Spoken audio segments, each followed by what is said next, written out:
पनुआ दा बूटा जो रोइयां च उगया,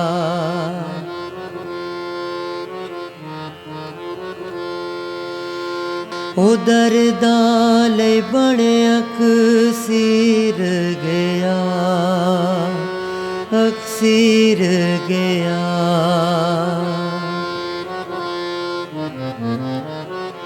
मैं प्रोफेसर BS पन्नू जिहड़ा कि काल चो 32 साल पढ़ाउण तो बाद रिटायर होया।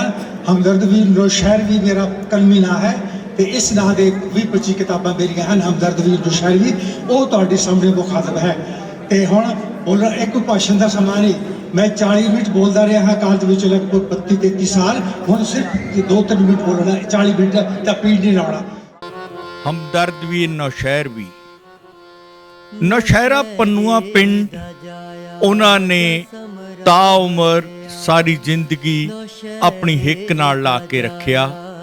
ਉਹ ਪਿੰਡ ਜਿੱਥੇ ਸਰਦਾਰ ਉੱਤਮ ਸਿੰਘ ਪੰਨੂ ਦੇ ਘਰ ਮਾਤਾ ਸ਼ਾਮ ਕੌਰ ਦੀ ਕੁੱਖੋਂ 1 ਦਸੰਬਰ 1937 ਨੂੰ ਉਹਨਾਂ ਦਾ ਜਨਮ ਹੋਇਆ। ਅੱਜਕੱਲ ਜ਼ਿਲ੍ਹਾ ਤਰਨਤਾਰਨ ਹੈ। ਇਸ ਪਿੰਡ ਨੇ ਇੱਕ ਹੀਰਾ ਸਾਹਿਤਕਾਰ ਪੰਜਾਬੀ ਮਾਂ ਬੋਲੀ ਦੀ ਝੋਲੀ ਵਿੱਚ ਪਾਇਆ। ਉਹ ਪਿੰਡ ਉਹਨਾਂ ਨੂੰ ਕਦੇ ਨਾ ਭੁੱਲਿਆ, ਸਦਾ ਉਹ ਪਿੰਡ ਨਾਲ ਜੁੜੇ ਰਹੇ, ਪਿੰਡ ਉਹਨਾਂ ਨਾਲ ਜੁੜਿਆ ਰਿਹਾ।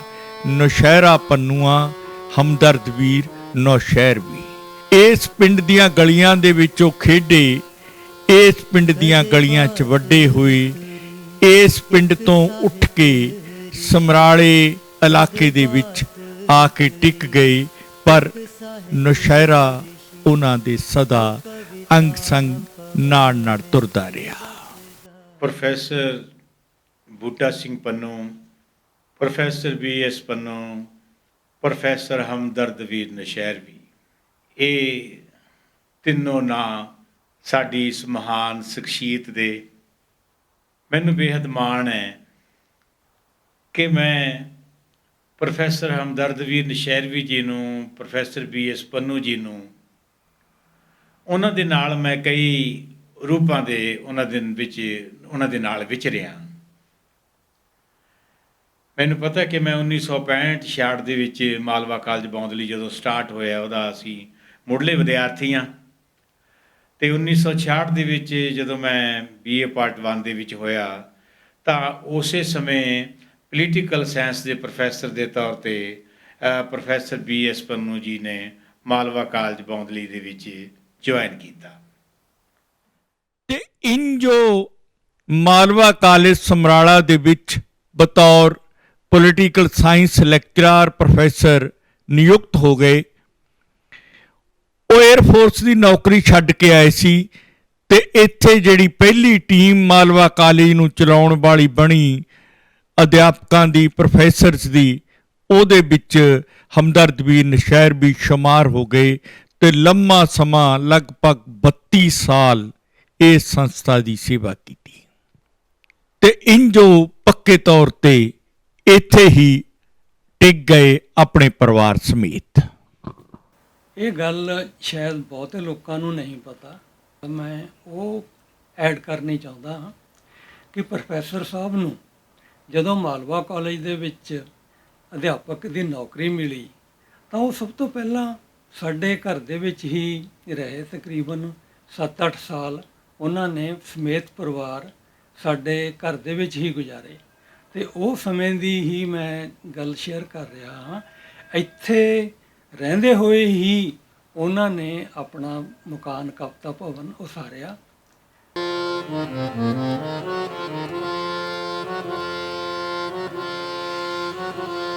नौशहरे दा जाया जा समराले आया, नौशहरे दा जाया जा समराले आया, तां बण हमदर्द ओ वीर गया, वीर गया।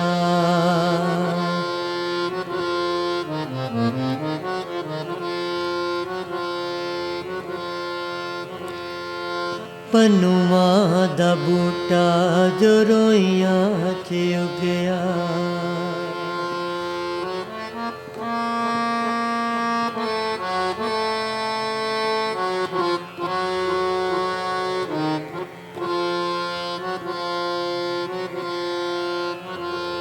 ਕਦੇ ਬਾਤ ਤੁਰੀ ਇੱਕ ਸਾਹਿਤ ਰਿਸ਼ੀ, ਕਦੇ ਬਾਤ ਤੁਰੀ ਇੱਕ ਸਾਹਿਤ ਰਿਸ਼ੀ, ਜੋ ਕਵਿਤਾ ਪਵਨ ਵਿੱਚ ਵਸਦਾ ਏ। ਇੱਕ ਹੱਥ ਦੀਵਾ ਤੇ ਦੂਜੇ ਕਲਮ, ਇੱਕ ਹੱਥ ਦੀਵਾ ਤੇ ਦੂਜੇ ਕਲਮ, ਕਿੰਜ ਨੇਰੇ न ਲੜਨਾ ਉਹ ਦੱਸਦਾ ਏ। ਅਰਬਦ ਨਰਬਦ ਤੁੰਦੂਕਾਰਾ, ਉਹ ਅੱਖਰਾਂ ਨਾ ਤੁੰਦਾਂ ਨੂੰ ਚੀਰ ਗਿਆ, ਚੀਰ ਗਿਆ।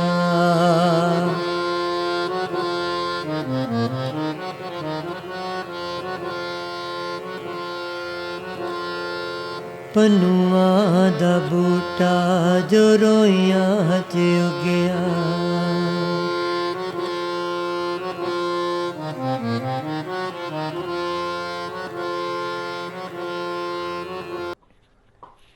ਪ੍ਰੋਫੈਸਰ ਹਮਦਰਦ ਨੌਸ਼ਹਿਰਵੀ ਨੂੰ ਜਦੋਂ ਮੈਂ ਯਾਦ ਕਰਦਾ ਤਾਂ ਮੈਨੂੰ ਉਹਨਾਂ ਦਾ ਚਿੱਤਰ ਜਿਹੜਾ ਸਾਹਮਣੇ ਅੱਖਾਂ ਅੱਗੇ ਆਉਂਦਾ ਹੈ, ਉਹ ਇੱਕ ਨਿਸ਼ਾਵੇਂ ਬਿਰਖ ਦਾ ਆਉਂਦਾ ਜਿਹੜਾ ਆਪ ਤਾਂ ਛਾਂ ਵੰਡਦਾ ਸੀ, ਔਰ ਉਸ ਦੇ ਛਾਵੇਂ ਬਹਿਣ ਵਾਲਿਆਂ ਨੇ ਵੀ ਬਹੁਤ ਸਾਰੀਆਂ ਚੀਜ਼ਾਂ ਐਸੀਆਂ ਸਾਹਿਤ ਨੂੰ ਦਿੱਤੀਆਂ ਜਿਹੜੀਆਂ ਮੈਂ ਸਮਝਦਾ ਕਿ ਇੱਕ ਵੱਡਪੁਰਖੇ ਦੇ ਪ੍ਰਭਾਵ ਨਾਲ ਹੀ ਦਿੱਤੀਆਂ ਜਾ ਸਕਦੀਆਂ ਨੇ।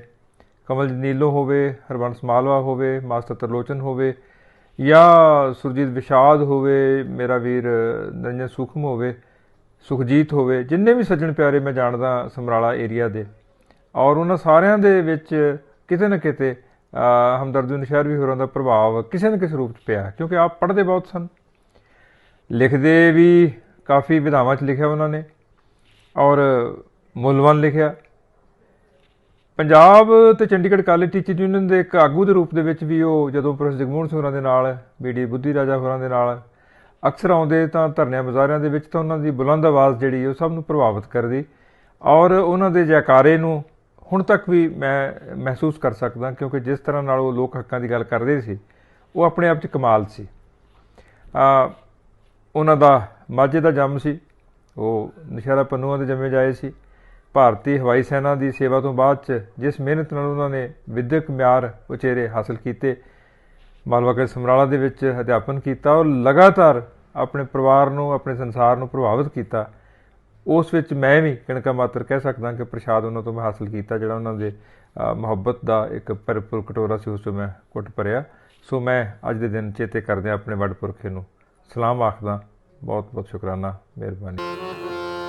ਮਾਝੇ ਚੋ ਚੱਲ ਮਾਲਵੇ ਪਹੁੰਚਿਆ,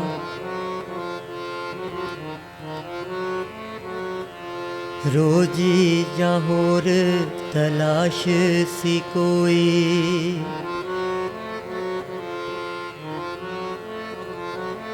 ਕਾਨੀ ਫੜਾ ਕੇ ਲਿਖਣ ਕਿੰਨੇ ਲਾਏ, ਸ਼ਾਗਿਰਦਾਂ ਨੂੰ ਵਿਸ਼ਵਾਸ ਸੀ ਕੋਈ, ਇਹ ਰਮਤਾ ਜੋ ਬਹਿ ਗਿਆ ਧੂਣੀ ਰਮਾ ਕੇ, ਉਹ ਬਣ ਤਕੀਏ ਦਾ ਪੀਰ ਗਿਆ,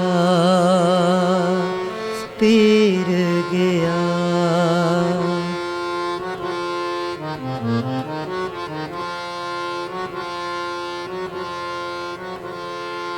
ਪਨੂਆਂ ਦਾ ਬੂਟਾ ਜੋ ਰੋਈਆਂ 'ਚ ਉੱਗਿਆ। ਸੱਭਿਆਚਾਰ ਦੇ ਖੇਤਰ ਵਿੱਚ ਗੁਰਸ਼ਰਨ ਭਾਜੀ ਉਹਨਾਂ ਦੇ ਰਾਹ ਦਸੇਰਾ ਬਣੇ, ਤੇ ਉਹਨਾਂ ਨੇ ਪਲਸ ਮੰਚ ਵਰਗੀ ਇੱਕ ਬਹੁਤ ਮਹਾਨ ਵੱਡੀ ਸੰਸਥਾ ਪੰਜਾਬ ਦੇ ਲੋਕਾਂ ਨੂੰ ਅਰਪਿਤ ਕੀਤੀ। ਪਲਸ ਮੰਚ ਦੇ ਨੀਂਹ ਪੱਥਰ ਰੱਖਣ ਵਾਲੇ ਦਿਨ ਤੋਂ ਹੀ ਪਲਸ ਮੰਚ ਨਾਲ ਆਪਣੀ ਸਾਂਝ ਪਾਈ ਹੈ, ਤੇ ਇਹਦਾ ਸੰਵਿਧਾਨ ਇਹਨਾਂ ਨੇ ਲਿਖਿਆ ਸੀ ਪ੍ਰੋਫੈਸਰ। ਅੱਛਾ ਜੀ, ਭਾਜੀ ਕਹਿੰਦੇ ਜਿਹੜਾ ਪੰਜਾਬ ਲੋਕ ਸੱਭਿਆਚਾਰ ਮੰਚ ਜਾਂ ਛੋਟਾ ਨੌ ਪਲਸ ਮੰਚ ਹੈ, ਇਹਦਾ ਨਾਂ ਵੀ ਪ੍ਰੋਫੈਸਰ ਹਮਦਰਦ ਨੌਸ਼ਹਿਰਵੀ ਜੀ ਨੇ ਰੱਖਿਆ ਸੀ। ਆਪਾਂ ਸਾਰੇ ਹੀ ਇਸ ਗੱਲ ਲਈ ਉਹਨਾਂ ਦਾ ਧੰਨਵਾਦ ਕਰਦੇ ਹਾਂ ਕਿ ਚੰਗੀ ਸੰਸਥਾ ਸਾਨੂੰ ਦਿੱਤੀ। ਪ੍ਰੋਫੈਸਰ ਸਾਹਿਬ, ਪੰਜਾਬ ਲੋਕ ਸੱਭਿਆਚਾਰ ਮੰਚ ਜਿਸ ਸ਼ਖਸੀਅਤ ਦਾ ਹੁਣ ਸਨਮਾਨ ਕਰਨ ਜਾ ਰਿਹਾ ਹੈ, ਉਹ ਸ਼ਖਸੀਅਤ ਇੱਕ ਤਰ੍ਹਾਂ ਪੰਜਾਬ ਵਿੱਚ ਸਭ ਤੋਂ ਵੱਡੀ ਸ਼ਖਸੀਅਤ ਕਹੀ ਜਾ ਸਕਦੀ ਹੈ। ਪ੍ਰੋਫੈਸਰ ਹਮਦਰਦ ਵੀਰ ਨੌਸ਼ਹਿਰਵੀ ਮਿਹਨਤ ਦਾ ਮੁਜੱਸਮਾ ਸਨ। ਗਰੀਬ ਕਿਸਾਨੀ ਵਿੱਚ ਪੈਦਾ ਹੋ ਕੇ ਪ੍ਰੋਫੈਸਰ ਦੇ ਅਹੁਦੇ ਤੱਕ ਪਹੁੰਚਣਾ ਇਹ ਕੋਈ ਆਮ ਜਿਹੀ ਗੱਲ ਨਹੀਂ ਸੀ। ਉਹਨਾਂ ਨੇ ਆਪਣੀ ਜ਼ਿੰਦਗੀ ਦੇ ਵਿੱਚ ਬਹੁਤ ਨੌਕਰੀਆਂ ਕੀਤੀਆਂ, ਛੋਟੀਆਂ ਨੌਕਰੀਆਂ ਵੀ ਕੀਤੀਆਂ, ਵੱਡੀਆਂ ਨੌਕਰੀਆਂ ਵੀ ਕੀਤੀਆਂ, ਔਰ ਸਿਰਫ ਨੌਕਰੀਆਂ ਨਹੀਂ ਕੀਤੀਆਂ, ਸਗੋਂ ਸਮਾਜ ਪ੍ਰਤੀ ਜੋ ਇੱਕ ਜ਼ਿੰਮੇਵਾਰੀ ਬਣਦੀ ਸੀਗੀ ਕਿ ਸਮਾਜ ਨੂੰ ਸੁਰੱਖਿਆ ਕਿਵੇਂ ਬਣਾਇਆ ਜਾ ਸਕਦਾ ਹੈ, ਸਮਾਜ ਨੂੰ ਸੁੰਦਰ ਕਿਵੇਂ ਬਣਾਇਆ ਜਾ ਸਕਦਾ ਹੈ, ਉਸ ਜ਼ਿੰਮੇਵਾਰੀ ਨੂੰ ਵੀ ਉਹਨਾਂ ਨੇ ਬਾਖੂਬੀ ਸਮਝਿਆ। ਔਰ ਇਸ ਮਕਸਦ ਦੇ ਲਈ ਉਹਨਾਂ ਨੇ ਆਪਣੀ ਤਾਉਮਰ ਕਲਮ ਚਲਾਈ। ਪੰਜਾਬੀ ਕਵਿਤਾ ਦੇ ਵਿੱਚ, ਪੰਜਾਬੀ ਕਹਾਣੀ ਦੇ ਵਿੱਚ, ਪੰਜਾਬੀ ਵਾਰਤਕ ਦੇ ਵਿੱਚ ਉਹਨਾਂ ਦਾ ਇੱਕ ਵਿਸ਼ੇਸ਼ ਸਥਾਨ ਬਣਿਆ। ਸੋ ਅੱਜ ਅਸੀਂ ਹਮਦਰਦ ਵੀਰ ਨੌਸ਼ਹਿਰਵੀ ਨੂੰ ਯਾਦ ਕਰ ਰਹੇ ਹਾਂ ਔਰ ਉਹਨਾਂ ਦੀਆਂ ਸਮਾਜ ਪ੍ਰਤੀ ਜੋ ਦੇਣਾ ਨੇ ਉਹਨਾਂ ਨੂੰ ਅਸੀਂ ਯਾਦ ਕਰ ਰਹੇ ਹਾਂ। ਸੋ ਅਸੀਂ ਸਾਰੇ ਅੱਜ ਮਿਲ ਕੇ ਉਹਨਾਂ ਨੂੰ ਯਾਦ ਕਰ ਰਹੇ ਹਾਂ ਔਰ ਉਮੀਦ ਕਰਦੇ ਹਾਂ ਕਿ ਉਹਨਾਂ ਦੇ ਸੁਪਨਿਆਂ ਦਾ ਜੋ ਸਮਾਜ ਹੈ, ਉਹਨਾਂ ਦੇ ਸੁਪਨਿਆਂ ਦਾ ਜੋ ਪੰਜਾਬ ਹੈ, ਉਹ ਉਹਨਾਂ ਦੇ ਸੁਪਨਿਆਂ ਨੂੰ ਕਿਵੇਂ ਪੂਰਾ ਕਰ ਸਕਦੇ ਹਾਂ। ਅਸੀਂ ਇਸ ਮਕਸਦ ਦੇ ਲਈ ਅਸੀਂ ਪੁਰਜ਼ੋਰ ਕੋਸ਼ਿਸ਼ ਕਰਾਂਗੇ ਔਰ ਉਮੀਦ ਹੈ ਕਿ ਇਸ ਡਾਕੂਮੈਂਟਰੀ ਦੇ ਰਾਹੀਂ ਅਸੀਂ ਹਮਦਰਦ ਵੀਰ ਨੌਸ਼ਹਿਰਵੀ ਨੂੰ, ਉਹਨਾਂ ਦੀਆਂ ਯਾਦਾਂ ਨੂੰ ਤਾਜ਼ਾ ਕਰਦੇ ਹੋਏ ਉਹਨਾਂ ਦੇ ਜੋ ਉਹਨਾਂ ਨੇ ਪੂਰਨੇ ਪਾਏ ਨੇ ਉਹਨਾਂ ਦੇ ਉੱਤੇ ਚੱਲਣ ਦੀ ਕੋਸ਼ਿਸ਼ ਕਰਾਂਗੇ। ਬਹੁਤ ਬਹੁਤ ਧੰਨਵਾਦ, ਮਿਹਰਬਾਨੀ, ਸ਼ੁਕਰੀਆ। ਠੀਕ ਹੈ, ਹਰ ਟੀਚਰ ਸਾਨੂੰ ਉਸ ਕਲਾਸ ਦੇ ਸਾਲਾਨਾ ਇਮਤਿਹਾਨ ਲਈ ਤਾਂ ਤਿਆਰ ਕਰਦਾ ਹੈ, ਪਰ ਪ੍ਰੋਫੈਸਰ BS ਪੰਨੂ ਦੀ ਖਾਸੀਅਤ ਇਹ ਸੀ ਕਿ ਉਹ ਆਪਣੇ ਵਿਦਿਆਰਥੀਆਂ ਨੂੰ ਜਿਹੜੇ ਉਹਨਾਂ ਨੂੰ ਜ਼ਿੰਦਗੀ ਦੇ ਵਿੱਚ ਆਉਣ ਵਾਲੇ ਇਮਤਿਹਾਨ ਨੇ ਉਹ ਉਹਦੇ ਲਈ ਤਿਆਰ ਕਰਦੇ ਸੀ। ਇੱਕ ਉਹਨਾਂ ਦਾ ਨਜ਼ਰੀਆ ਸੀ ਅਗਾਂਹਵਧੂ ਨਜ਼ਰੀਆ, ਪ੍ਰਗਤੀਵਾਦੀ ਨਜ਼ਰੀਆ, ਕ੍ਰਾਂਤੀਕਾਰੀ ਨਜ਼ਰੀਆ। ਤਾਂ ਇਹ ਸਾਰੀਆਂ ਚੀਜ਼ਾਂ ਦੀ ਜਾਗ ਸਾਨੂੰ ਉਹਨਾਂ ਦੇ ਕੋਲ ਪੜ੍ਹਦਿਆਂ ਲੱਗੀ। ਥੋੜ੍ਹਾ ਜਿਹਾ ਉਸ ਸਮੇਂ ਜਿਹੜਾ ਪੰਜਾਬ ਸੀ ਉਹ ਵੀ ਨਕਸਲਾਈਟ ਮੂਵਮੈਂਟ ਦੀ ਲਪੇਟ ਵਿੱਚ ਆ ਚੁੱਕਿਆ ਸੀ ਅਤੇ ਪ੍ਰੋਫੈਸਰ BS ਪੰਨੂ ਕਿਉਂਕਿ ਕਮਿਊਨਿਸਟ ਵਿਚਾਰਧਾਰਾ ਦੇ ਧਾਰਨੀ ਸਨ, ਤਾਂ ਉਹਨਾਂ ਨੇ ਇਸ ਲਹਿਰ ਨੂੰ ਬੜੇ ਖੂਬਸੂਰਤ ਢੰਗ ਦੇ ਨਾਲ ਉਸ ਦੇ ਸਾਰੇ ਪਿਛੋਕੜ ਨੂੰ ਦੱਸਦਿਆਂ ਹੋਇਆਂ ਇਹ ਸਾਡੇ ਮਨਾਂ ਦੇ ਵਿੱਚ ਇਹੋ ਜਿਹੀ ਉਸ ਲਹਿਰ ਦੇ ਪ੍ਰਤੀ ਹਮਦਰਦੀ ਭਰੀ। ਮੈਂ ਇੱਕ ਥਾਂ ਉੱਤੇ ਲਿਖਿਆ ਵੀ ਪ੍ਰੋਫੈਸਰ BS ਪੰਨੂ ਨੇ ਪੜ੍ਹਾਉਂਦਿਆਂ ਸਾਨੂੰ ਪੋਲੀਟੀਕਲ ਸਾਇੰਸ ਦੇ ਇਹੋ ਜਿਹੇ ਪਾਠ ਪੜ੍ਹਾਏ, ਉਹਨਾਂ ਦੇ ਪੜ੍ਹਾਏ ਹੋਏ ਪੱਟੇ ਹੋਏ ਮੁੰਡੇ, ਪੱਟੇ ਮੈਂ ਇਨਵਰਟਡ ਕਾਮੇਜ਼ ਵਿੱਚ ਲਿਖਿਆ ਬਈ ਹੁਣ ਤੱਕ ਤਾਪ ਨਾ ਆਏ।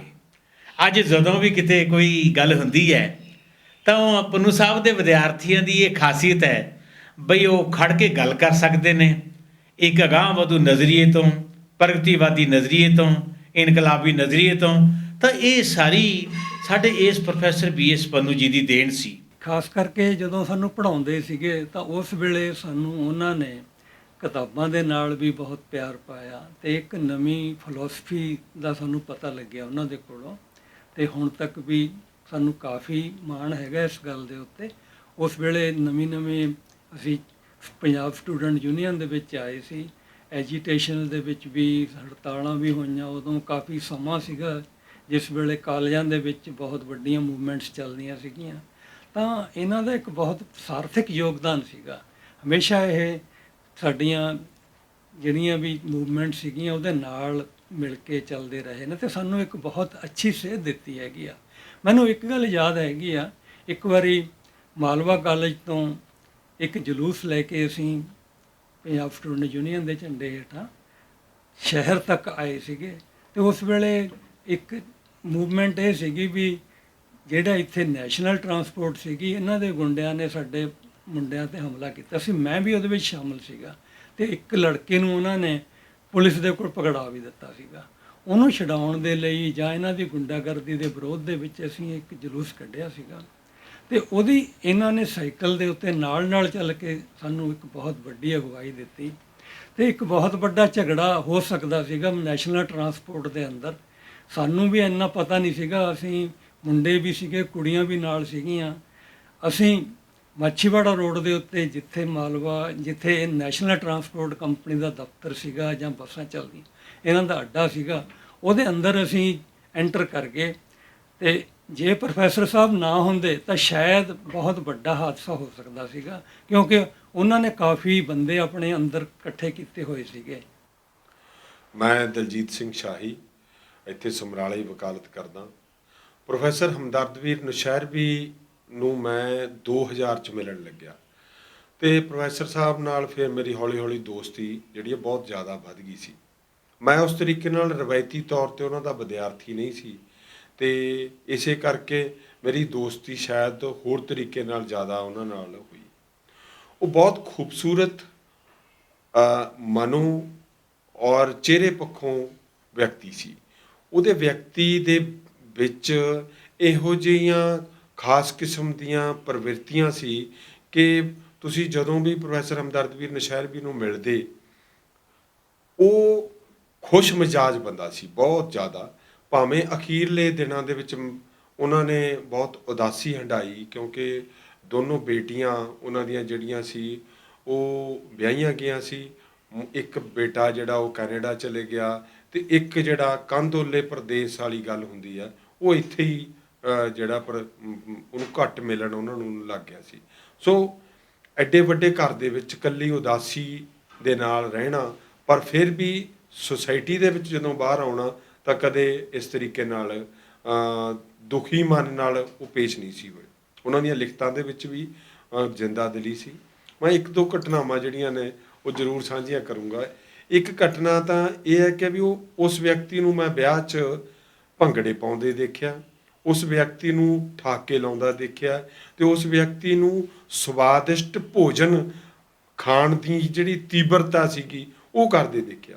ਵਿਆਹ 'ਤੇ ਜਾਣਾ, ਉਹਨਾਂ ਨੇ ਕਹਿਣਾ ਜਾਂ ਦੇਖ ਕੇ ਆ ਕੀ ਕੁਛ ਬਣਿਆ, ਜੇ ਕਹਿਣਾ ਜੀ ਨੌਨ ਵੈਜ ਵੀ ਬਣਿਆ, ਪਾ ਲਿਆ ਫਟਾਫਟ ਜਾ ਕੇ। ਅਤੇ ਮਤਲਬ ਭੁੰਨੇ ਹੋਏ ਮੁਰਗੇ ਦਾ ਸਵਾਦ ਉਹ ਹਮੇਸ਼ਾ ਇਸ ਤਰੀਕੇ ਨਾਲ ਜਿਹੜਾ ਹੈਗਾ ਉਹ ਵਰਤਦੇ ਰਹਿੰਦੇ ਸੀਗੇ। ਇੱਕ ਘਟਨਾ ਨਿੱਕੀ ਜੀ, ਅਸੀਂ ਇੱਕ ਸਾਹਿਤਕ ਫੰਕਸ਼ਨ 'ਤੇ ਗਏ, ਵਾਪਸ ਪਰਤਦੇ ਹੋਏ ਉਸ ਜਿਹੜੀ ਸਾਰੇ ਦਿਨ ਦੀ ਕਾਰਵਾਈ ਹੋਈ ਸੀ ਉਹਦੇ ਬਾਰੇ ਅਸੀਂ ਗੱਲਾਂ ਕਰਨ ਲੱਗ ਗਏ ਕਿ ਵੀ ਫੰਕਸ਼ਨ ਕਿਹੋ ਜਿਹਾ ਰਿਹਾ। ਅਤੇ ਮੈਨੂੰ ਕਹਿਣ ਲੱਗੇ, ਇੱਕ ਵਾਕ ਦੇ ਵਿੱਚ ਉਹਨਾਂ ਨੇ ਕਿਹਾ, ਸ਼ਾਹੀ ਫੰਕਸ਼ਨ ਬਹੁਤ ਮਾੜਾ ਸੀ ਪਰ ਖਾਣਾ ਬਹੁਤ ਅੱਛਾ ਸੀ। ਇਹੋ ਜਿਹੀਆਂ ਮਤਲਬ ਇੱਕ ਇੱਕ ਲਾਈਨ ਦੀਆਂ ਜਿਹੜੀਆਂ ਉਹਨਾਂ ਦੇ ਕਮੈਂਟ ਸੀਗੇ ਬੜੇ ਖੂਬਸੂਰਤ ਹੁੰਦੇ ਸੀਗੇ। ਪ੍ਰੋਫੈਸਰ ਹਮਦਰਦਵੀਰ ਨੌਸ਼ਹਿਰਵੀ ਜੋ ਸ਼ਾਇਰ ਵੀ ਸਨ, ਕਹਾਣੀਕਾਰ ਵੀ ਸਨ ਅਤੇ ਕਈ ਹੋਰ ਵੰਨਗੀਆਂ 'ਤੇ ਵੀ ਉਹਨਾਂ ਨੂੰ ਅਬੂਰ ਹਾਸਲ ਸੀ। ਮੈਂ ਉਹਨਾਂ ਦੀ ਇੱਕ ਕਵਿਤਾ ਤੁਹਾਡੇ ਨਾਲ ਸਾਂਝੀ ਕਰਾਂਗਾ। ਕਵਿਤਾ ਦਾ ਨਾਂ ਹੈ ਹਾਲੀ ਨਾ ਆਵੀਂ। ਲਿਖਤਮ ਤੇਜ ਕੌਰ, ਅੱਗੇ ਪੁੱਤ ਸ਼ਿੰਦਰ ਸਿਉ, ਤੇਰੀ ਚਿੱਠੀ ਮਿਲੀ, ਤੂੰ ਲਿਖਿਆ ਏ ਮੁੱਦਤ ਹੋ ਗਈ ਹੈ, ਗੋਰੀਆਂ ਮੂਰਤਾਂ ਵਿੱਚੋਂ ਕਣਕ ਭਿੰਨੀ ਮਹਿਕ ਲੱਭਦਿਆਂ, ਪਰ ਹੋਰ ਗਹਿਰੀ ਹੁੰਦੀ ਜਾਂਦੀ ਏ ਬੇਗਾਨਗੀ ਵੀਰਾਨਗੀ। ਹੁਣ ਮੈਂ ਪਰਤ ਆਉਣਾ ਹੈ ਆਪਣੇ ਲੋਕਾਂ ਵਿੱਚ, ਪੁੱਤ ਤੇਰੀ ਚਿੱਠੀ ਮੈਂ ਹੌਲੀ ਹੌਲੀ ਪੜ੍ਹੀ ਹੈ, ਇੱਕ ਇੱਕ ਅੱਖਰ ਜੋੜ ਕੇ ਅੱਖਰ ਫਿਰ ਵੀ ਨਹੀਂ ਜੁੜਦੇ, ਸਭ ਕੁਝ ਖੰਡ ਖੰਡ ਹੈ, ਨਿਗਾਹ ਬਹੁਤ ਕਮਜ਼ੋਰ ਹੋ ਗਈ ਹੈ, ਜੁੜਦਾ ਕੁਝ ਵੀ ਨਹੀਂ, ਹੁਣ ਜ਼ਿੰਦਗੀ ਨਹੀਂ ਤੁਰਦੀ। ਅਖਬਾਰਾਂ ਦੇ ਬਿਆਨ ਤੁਰਦੇ ਨੇ, ਲੀਡਰਾਂ ਦੇ ਭਾਸ਼ਣ ਤੁਰਦੇ ਨੇ, ਪੁਲਿਸ ਦੇ ਦਸਤੇ ਤੁਰਦੇ ਨੇ।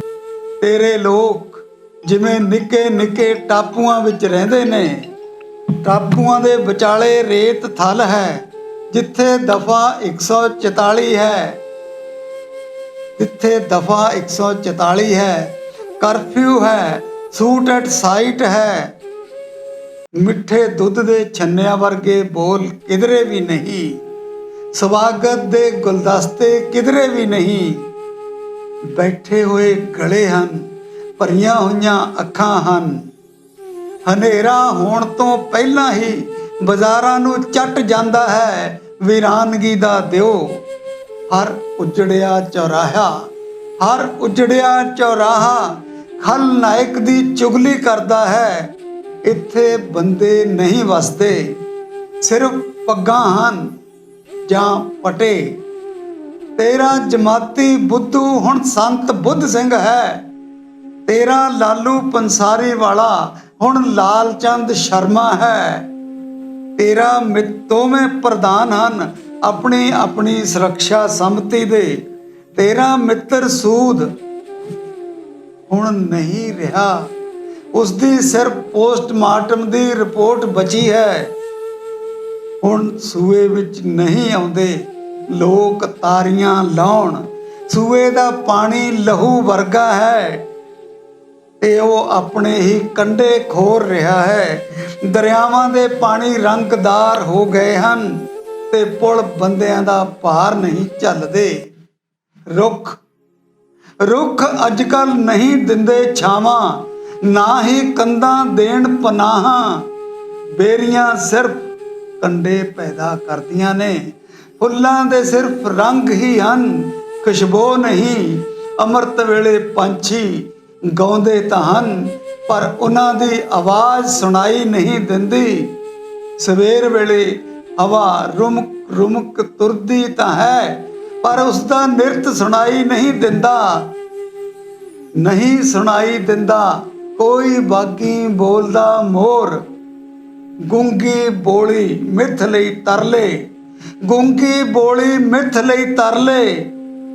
ਸੁਣਾਈ ਦਿੰਦਾ ਹੈ ਚਾਰੇ ਪਾਸੇ ਲਾਊਡ ਸਪੀਕਰਾਂ ਦਾ ਸ਼ੋਰ। ਹੁਣ ਤਾਂ ਅਨਪੜ੍ਹ ਲੋਕ ਵੀ ਸਵੇਰ ਦੀ ਚਾਹ ਤੋਂ ਪਹਿਲਾਂ ਸੁਣਦੇ ਨੇ ਖਬਰਾਂ ਤੇ ਫੇਰ ਘੋਰ ਚੁੱਪ ਛਾ ਜਾਂਦੀ ਹੈ। ਚਾਹ ਪਈ ਪਈ ਠੰਡੀ ਹੋ ਜਾਂਦੀ ਹੈ। ਚਾਰੇ ਪਾਸੇ ਚੁੱਪ ਦਾ ਜੰਗਲ ਹੈ। ਜੇ ਬੋਲ ਹਨ ਤਾਂ ਮੁੱਕਿਆਂ ਵਰਗੇ, ਜੇ ਸੰਵਾਦ ਹਨ ਤਾਂ ਗੰਨਾ ਵਰਗੇ। ਪੁੱਤ ਤੂੰ ਹਾਲੀ ਨਾ ਆਵੀਂ, ਤੂੰ ਆਵੇਂਗਾ ਤਾਂ ਕਹੇਂਗਾ ਬਾਤ ਪਾ। ਤੂੰ ਆਵੇਂਗਾ ਤਾਂ ਕਹੇਂਗਾ ਬਾਤ ਪਾ। ਮੈਂ ਕਿਹੜੀ ਬਾਤ ਪਾਵਾਂਗੀ, ਬਹੁਤ ਦੇਰ ਹੋਈ ਮੈਂ ਬਾਤਾਂ ਪਾਉਣੀਆਂ ਭੁੱਲ ਚੁੱਕੀ ਹਾਂ। ਭਲਾ ਮੈਂ ਬਾਤ ਕਿਵੇਂ ਪਾਉਂਦੀ, ਭਲਾ ਮੈਂ ਬਾਤ ਕਿਵੇਂ ਪਾਉਂਦੀ, ਭਲਾ ਮੈਂ ਬਾਤ ਕਿਸ ਨੂੰ ਸੁਣਾਉਂਦੀ। ਤੂੰ ਮੈਨੂੰ ਬਹੁਤ ਯਾਦ ਆਉਂਦਾ ਏ, ਤੂੰ ਮੈਨੂੰ ਬਹੁਤ ਯਾਦ ਆਉਂਦਾ ਏ। ਮੈਨੂੰ ਪਤਾ ਤੈਨੂੰ ਤੇਰਾ ਵਤਨ ਬਹੁਤ ਪਿਆਰਾ ਏ, ਤੈਨੂੰ ਤੇਰਾ ਵਤਨ ਬਹੁਤ ਪਿਆਰਾ ਹੈ। ਪਰ ਤੂੰ ਹਾਲੀ ਨਾ ਆਵੀਂ।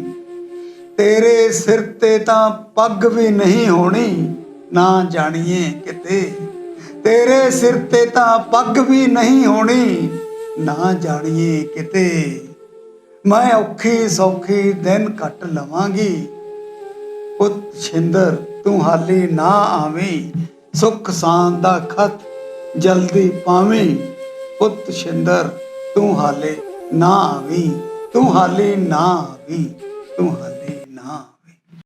ਪ੍ਰੋਫੈਸਰ ਹਮਦਰਦ ਨੌਸ਼ਹਿਰਵੀ ਜੀ, ਜਿਨ੍ਹਾਂ ਨੂੰ ਅਸੀਂ ਪਿਤਾ ਜੀ ਕਹਿ ਕੇ ਬੁਲਾਉਂਦੇ ਸਾਂ, ਉਹ ਹਰ ਇੱਕ ਦੇ ਪਿਤਾ ਜੀ ਸਨ। ਜਿਸ ਤਰ੍ਹਾਂ ਉਹਨਾਂ ਨੂੰ ਮੇਰੀ ਉਮਰ ਦੇ ਜਿਹੜੇ ਸਾਥੀ ਸਨ, ਸਾਰੇ ਹੀ ਪਿਤਾ ਜੀ ਕਹਿ ਕੇ ਸੰਬੋਧਨ ਕਰਦੇ ਸਨ। ਹਮਦਰਦ ਵੀਰ ਜਿਹੜਾ ਹੈਗਾ, ਉਹਨਾਂ ਦੇ ਨਾਮ ਦੇ ਨਾਲ ਜੁੜਿਆ ਹੋਇਆ ਤਖੱਲਸ ਸੀ। ਉਹ ਸੱਚੀ ਮੁੱਚੀ ਲੋਕਾਂ ਪ੍ਰਤੀ, ਲੋੜਵੰਦਾਂ ਪ੍ਰਤੀ, ਜਿਨ੍ਹਾਂ ਨੂੰ ਕਿਸੇ ਚੀਜ਼ ਦੀ ਲੋੜ ਸੀ, ਉਹਨਾਂ ਪ੍ਰਤੀ ਹਮਦਰਦੀ ਵਿਅਕਤ ਕਰਦੇ ਸਨ। ਉਹਨਾਂ ਦੇ ਹਮਦਰਦ ਸਨ ਔਰ ਉਹਨਾਂ ਦੀ ਤਨ ਮਨ ਧਨ ਨਾਲ ਮਦਦ ਵੀ ਕਰਦੇ ਸਨ। ਉਹਨਾਂ ਨਾਲ ਮੈਨੂੰ ਸਰਕਾਰੀ ਸੀਨੀਅਰ ਸੈਕੰਡਰੀ ਸਕੂਲ ਰੁਪਾਲੋਂ ਵਿਖੇ ਜਾਣ ਦਾ ਸੁਭਾਗ ਸਮਾਂ ਪ੍ਰਾਪਤ ਹੋਇਆ। ਔਰ ਉੱਥੇ ਜਦੋਂ ਸਕੂਲ ਦੀ ਆਬੋ ਹਵਾ ਦੇਖ ਕੇ, ਘਰੋਂ ਤਾਂ ਅਸੀਂ ਸਿਰਫ ਲਾਇਬ੍ਰੇਰੀ ਲਈ ਕਿਤਾਬਾਂ ਦੇਣ ਲਈ ਗਏ ਸਨ, ਔਰ ਉੱਥੇ ਜਾ ਕੇ ਸਕੂਲ ਦਾ ਮਾਹੌਲ ਦੇਖ ਕੇ, ਅਨੁਸ਼ਾਸਨ ਦੇਖ ਕੇ ਇੰਨੇ ਪ੍ਰਭਾਵਿਤ ਹੋਏ ਕਿ ਉਹਨਾਂ ਨੇ 1 ਲੱਖ ਰੁਪਏ ਸਕੂਲ ਲਈ ਮਾਲੀ ਇਮਦਾਦ ਵਜੋਂ ਸਕੂਲ ਦੀ ਇੱਕ ਪ੍ਰਬੰਧਕ ਕਮੇਟੀ ਦੀ ਮਦਦ ਕੀਤੀ। ਲੇਖਕ ਮੰਚ ਦੇ ਉਹ ਸਰਪ੍ਰਸਤ ਰਹੇ। ਮੈਂ ਲੇਖਕ ਮੰਚ ਦਾ ਕਾਫੀ ਦੇਰ ਪ੍ਰਧਾਨ ਰਿਹਾ। ਜਿਹੜੀ ਲਾਸਟ ਹੁਣ ਕਿਤਾਬ ਉਹਨਾਂ ਦੀਆਂ ਕਹਾਣੀਆਂ ਦੀਆਂ ਜਾਂ ਹੋਰ ਛਪੀਆਂ ਨੇ, ਉਸ ਕਿਤਾਬ ਦੇ ਵਿੱਚ ਮੇਰਾ ਇੱਕ ਰੇਖਾ ਚਿੱਤਰ ਹੈ। ਉਹਦੇ ਵਿੱਚ ਉਸ ਕਿਤਾਬ ਦੇ ਇੱਕ ਜਿਹੜੇ ਫੋਟੋਆਂ ਵਾਲਾ ਪੋਰਸ਼ਨ ਹੈ, ਉਹਦੇ ਵਿੱਚ ਇੱਕ ਜਗ੍ਹਾ 'ਤੇ ਪ੍ਰੋਫੈਸਰ ਹਮਦਰਦ ਨਸ਼ਹਿਰਵੀ ਡਾਂਗ ਲਈ ਖੜੇ ਨੇ। ਉਹ ਡਾਂਗ ਵਾਲੀ ਫੋਟੋ ਮੈਂ ਖਿੱਚੀ ਸੀ ਅਤੇ ਉਹ ਅੜਬ ਵਿਅਕਤੀ ਵੀ ਸੀ। ਜਿੱਥੇ ਕਿਤੇ ਕੋਈ ਗਲਤ ਗੱਲ ਹੁੰਦੀ ਸੀਗੀ ਤਾਂ ਉਹ ਅੜ ਜਾਂਦਾ ਸੀਗਾ। ਤਾਂ ਉੱਥੇ ਅਸੀਂ ਕਈ ਵਾਰੀ ਉਹ ਫੋਟੋ ਦਾ ਜ਼ਿਕਰ ਕਰਕੇ ਜਾਂ ਉਹ ਵੀ ਕਹਿੰਦੇ ਸੀ ਵੀ ਮੋੜੀ ਬਾਬਾ ਡਾਂਗ ਵਾਲਿਆ। ਅਤੇ ਇਹੋ ਜਿਹੀਆਂ ਘਟਨਾਵਾਂ ਛੋਟੀਆਂ ਛੋਟੀਆਂ ਸਾਡੇ ਨਾਲ ਹੋਰ ਵੀ ਜੁੜੀਆਂ ਹੋਈਆਂ ਨੇ। ਮੈਨੂੰ ਐਂ ਲੱਗਦੀ ਹੈ ਕਿ ਇਹੋ ਜਿਹਾ ਵਿਅਕਤੀ ਬਾਰ-ਬਾਰ ਨਹੀਂ ਹੁੰਦਾ। ਫੌਜ 'ਚ ਰਹਿਣ ਦੇ ਵਿੱਚ ਰਿਹਾ, ਡਿਸਿਪਲਿਨ 'ਚ ਰਿਹਾ, ਔਰ ਬੜੀ ਸੋਹਣੀ ਅੰਗਰੇਜ਼ੀ ਬੋਲਦਾ ਸੀ, ਬੜੀ ਸੋਹਣੀ ਪੰਜਾਬੀ ਬੋਲਦਾ ਸੀ, ਔਰ ਬੜਾ ਹੀ ਸੋਹਣੇ ਵਿਚਾਰਾਂ ਦਾ ਵਿਅਕਤੀ ਸੀ। ਉਹਨੂੰ ਅਸੀਂ ਸਲਾਮ ਕਹਿੰਦੇ ਹਾਂ।